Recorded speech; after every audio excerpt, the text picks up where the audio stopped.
my road trip through Lund. In the heart of southern Sweden lies Lund, a city where more than 1,000 years of history meet the energy of the modern world. Today, Lund is perhaps best known for its university, founded in 1666. It is one of Scandinavia's oldest and largest centers of learning and research. And it has a very large network of libraries. With beautiful tree-lined medieval streets, historic buildings, thousands of students, modern housing, and bicycle paths everywhere, Lund is ideal for students. This road movie will take you to places in Lund that not many tourist films take you to. And we will see and take part in several great events, such as the 2026 Lund Student Carnival that takes place only every fourth year. And this time it will include scenes from the 1994 Carnival. We'll also take you on an exhibition honoring international human rights heroes, some of whose faces you might know. We'll then show you some newly built student dormitories. We'll also drive by one of Timbuktu's childhood homes and drive through Ideon, a place that calls itself Lund's own Silicon Valley. The film would then end with a beautiful road trip to Malmo. So please stay on the channel, like and subscribe, and give comments, and watch and enjoy our many other road trips. We have several on this channel. Please see them all.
know who they mean, who they're talking for when they say, "Oh, there's a shortage of housing."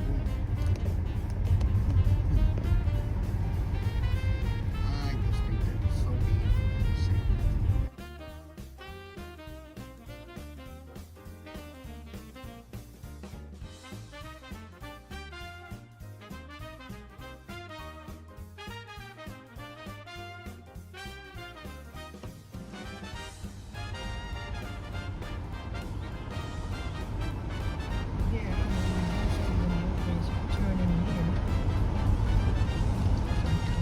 Can't do it now? Nope, this all up here is the mini housing or something. Yeah. Oh, let me get the yellow. The green ones. Green. Those are the mini houses. Any cars? Not right now. Somebody coming up. So they call them mini houses? Yeah, you know, it's minimal mystic living. Yeah. They tested it there and then they built this little green block of a couple of guys. And we gotta go in here. Yeah. I think we can go into this car is going in. We can film the mini housing. And just and then leave. Then we go out that way.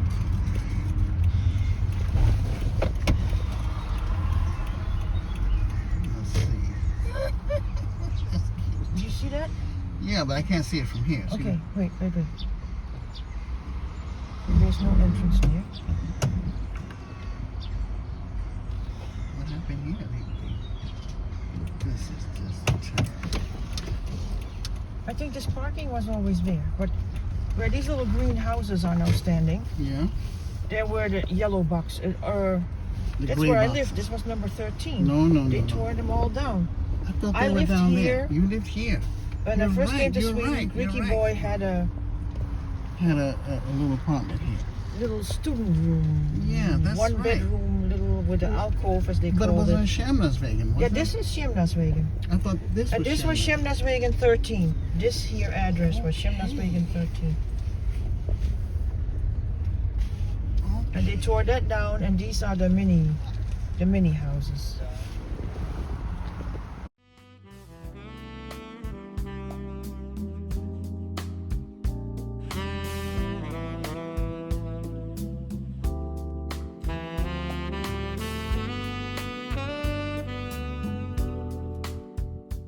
What are they called? Mini houses? Yeah, we can look it up.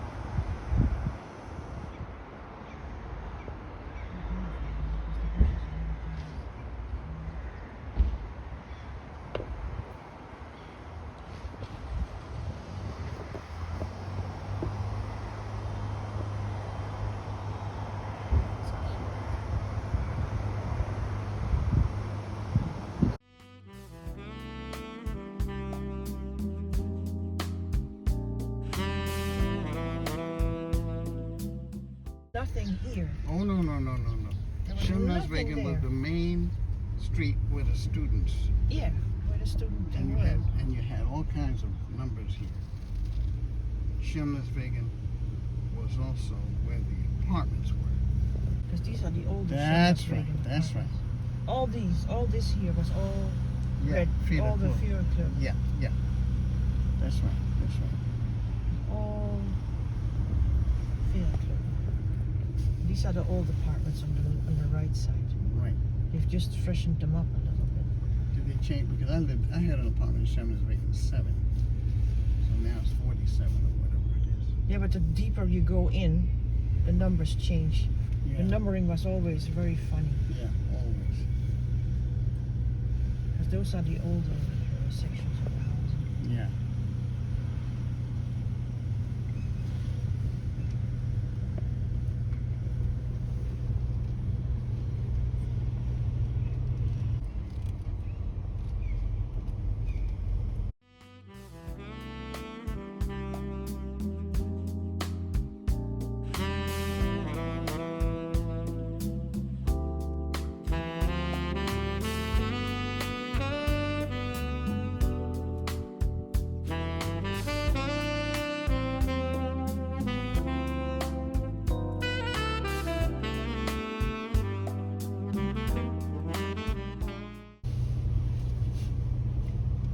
But in our days, people on welfare used to be able to rent student apartments. Yeah, in the old days you could, because they still had enough student apartments then. Yeah. But nowadays, it's just Yeah, with the Europeans. But now students only. Now Sweden's in the EU. You get all these European students. No, that not. IFS said now only students can live in a student housing. You have to be a student. Yeah, that too. Yeah, well, that's what I mean. They changed that. The European students came up, yeah. Lord have mercy. Well, thank you very much for this.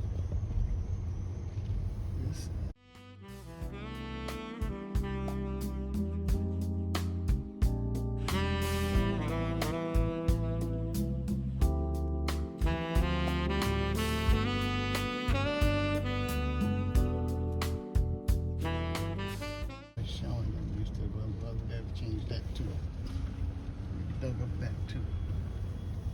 There's it go down, Monique. There's it go down. my office, you mean? Wow. If you drive down Magistratsvägen, then we can I go. will, because that's the way I'm thinking. And I can to film. get to. Jesus.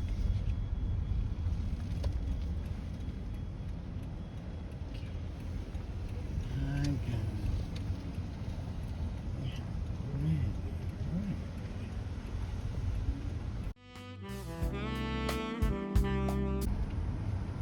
Oh, this is where the little white houses used to be.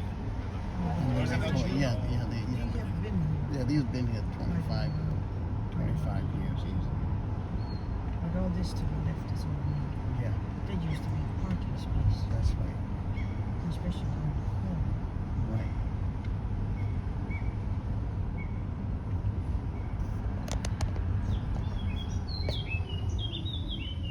And this is the start. This is where Michelle used to live. Yeah. Right here on the outside. That's right. Or that was their back Yeah. view. Yeah.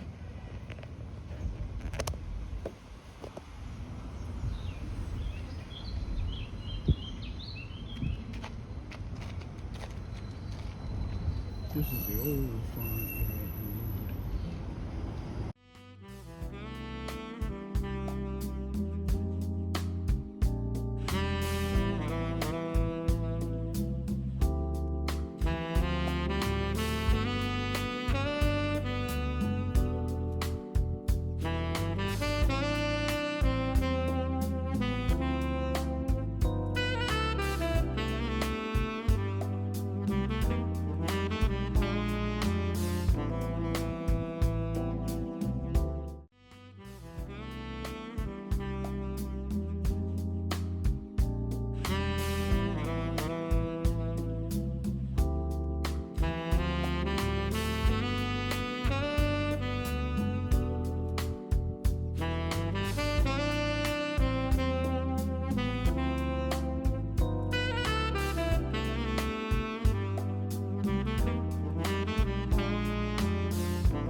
What you eat.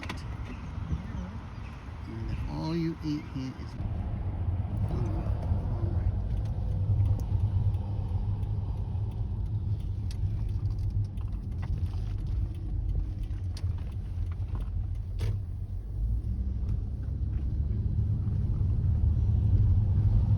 streets with no names.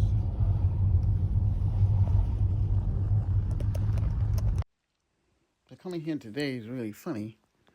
If you're a foreign student today, you'll find that Sweden has become a cashless society. A place where they don't use too much cash. If you have a credit card, you're doing fine.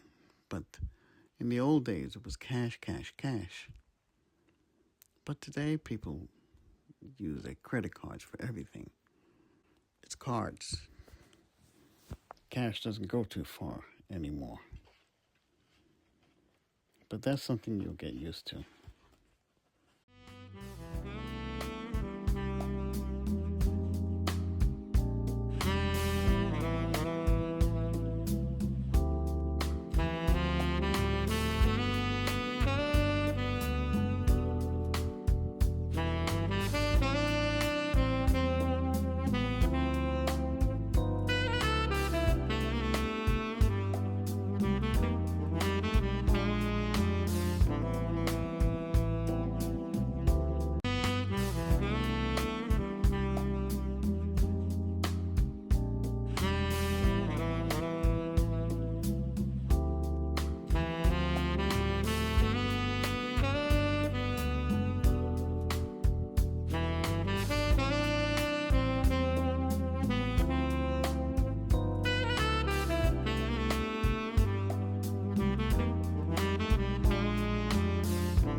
Yeah, well, after living here in Sweden so long, of course I have quite a bit to say about Sweden and Swedish people and those kind of things.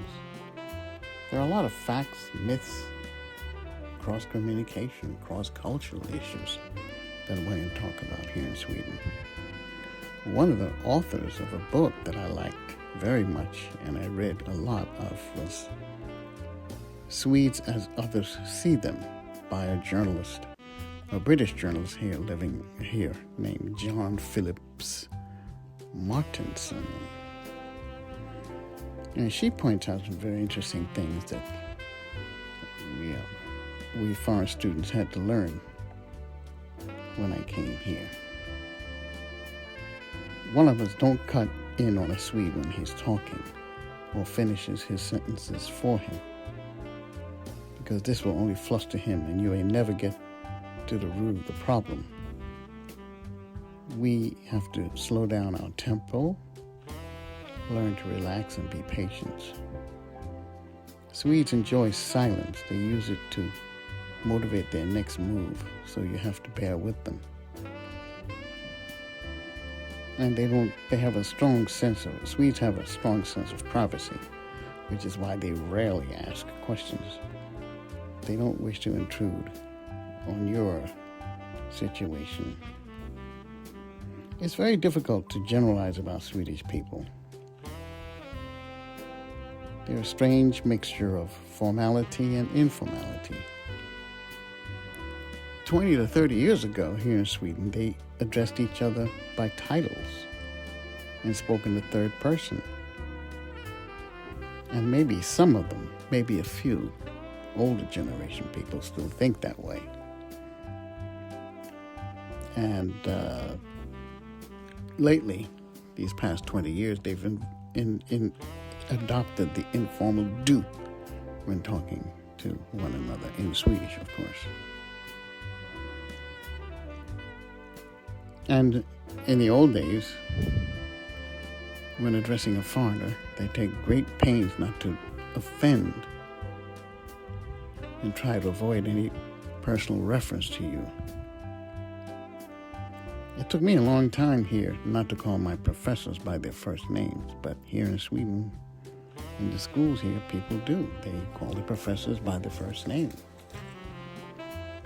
I could never call my old professor in Stockholm Rune. Everyone else did, but of course I said professor all the time.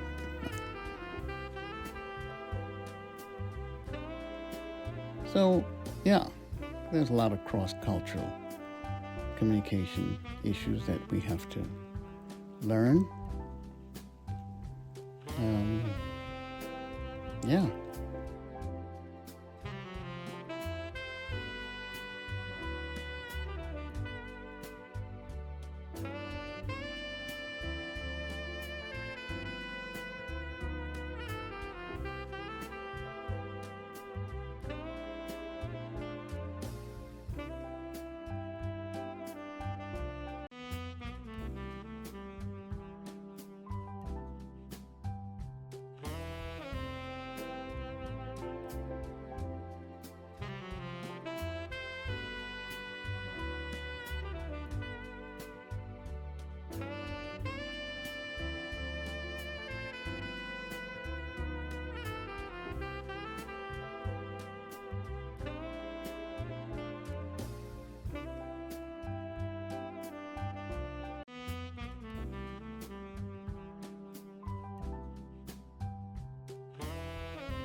Here's another note from the journalist Jean Philips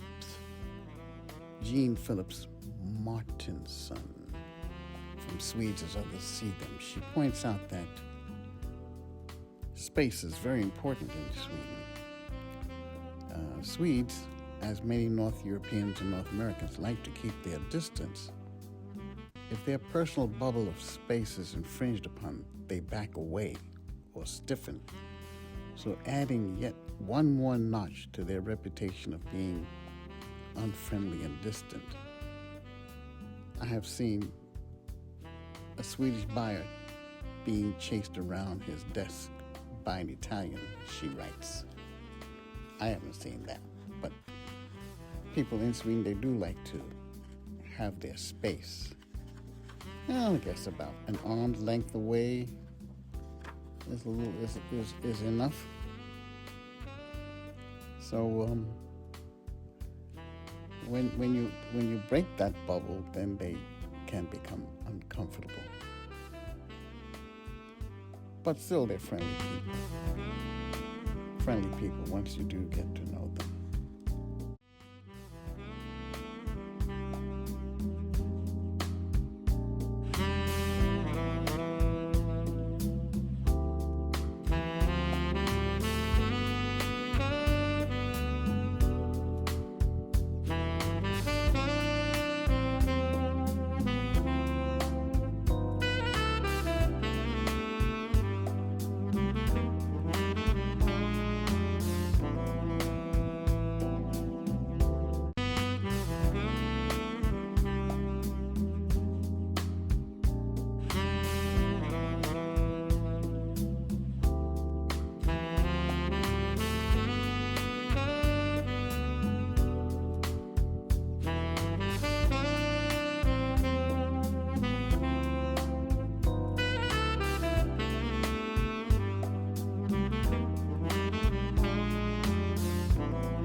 And how did you come to this lovely town?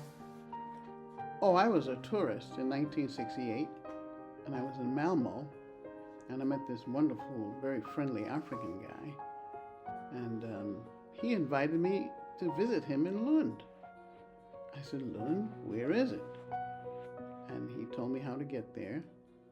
I had driven up to Stockholm and was on my way leaving Sweden. And I said, let me visit him in Lund. And as soon as I hit this town, I just fell in love with it. And he took me right away to International Student House, where I met many Nigerians and people from Ghana and from Philippines, and became very good friends almost overnight with like 35, 40 people. And then the next day, one of them took me to the university, and I joined Lund University. And that's how I came to this lovely town.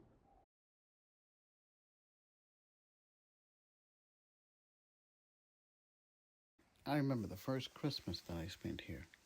Christmas 1968. Elaine and I were here. I think Pete Cannon had joined us. And it was very interesting because all the stores closed. We had to go around these little food machines that had, you put a couple of kronas in and you get a sandwich or something out. And one of us foreign students, and all the corridors, the student corridors were just empty because all the Swedish students went home. It was kind of funny because we had one fellow, an American, who sort of hung around with us. He had scrambled eggs and onions for Christmas dinner. The only thing you could buy in the supermarket before it closed on Christmas Eve and Christmas Day were eggs and onions. He didn't recognize the meat, of course. But that was very funny to see. So we all sat around while he had scrambled eggs and onions, and Elaine and I had fried liver and onions. It was so funny. Foreign students in those days, we had a hard time.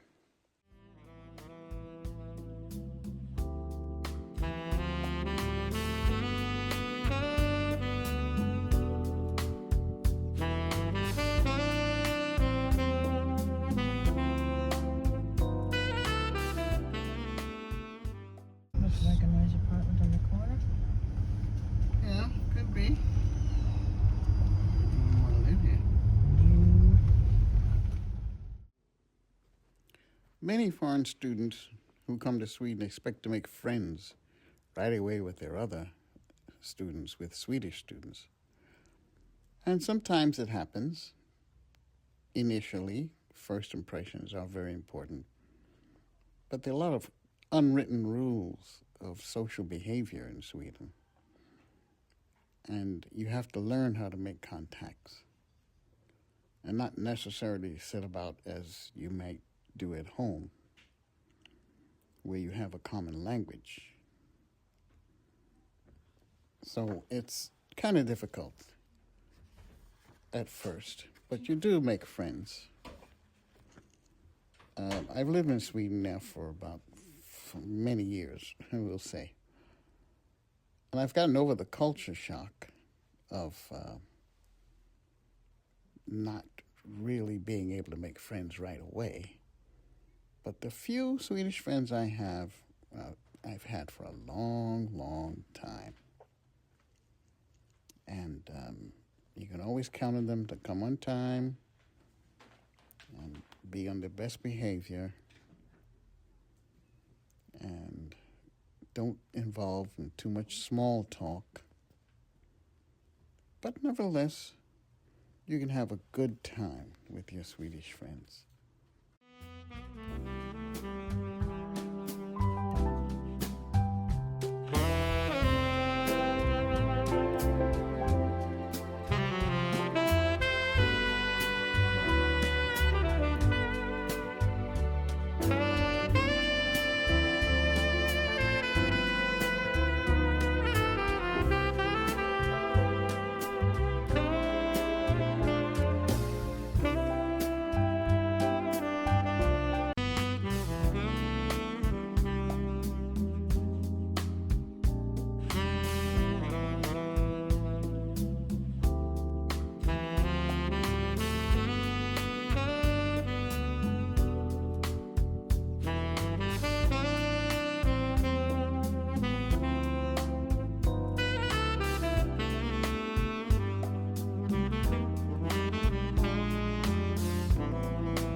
Mr. Toon's Genghis Khan's banana, because as you can see, it's formed like a banana. Nowadays it has 2 football goals, and this is where they have the Banana Fest almost every year. Then if I turn around, there's a bicycle path, houses, and this is the field where they then have the food. And a little bit here, there is where they build a blue tent every Banana Fest, where they have concerts, local groups, local kids that play, clowns that are doing their magic tricks. Now it is very green and very lushly grown up since the 1970s.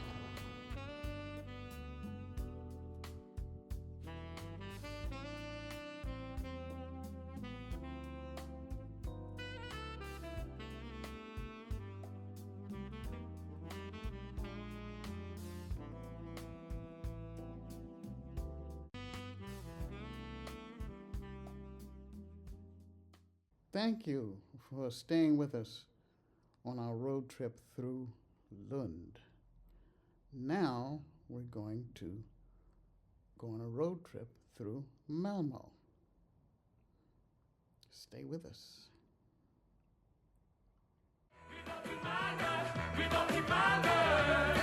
Yeah!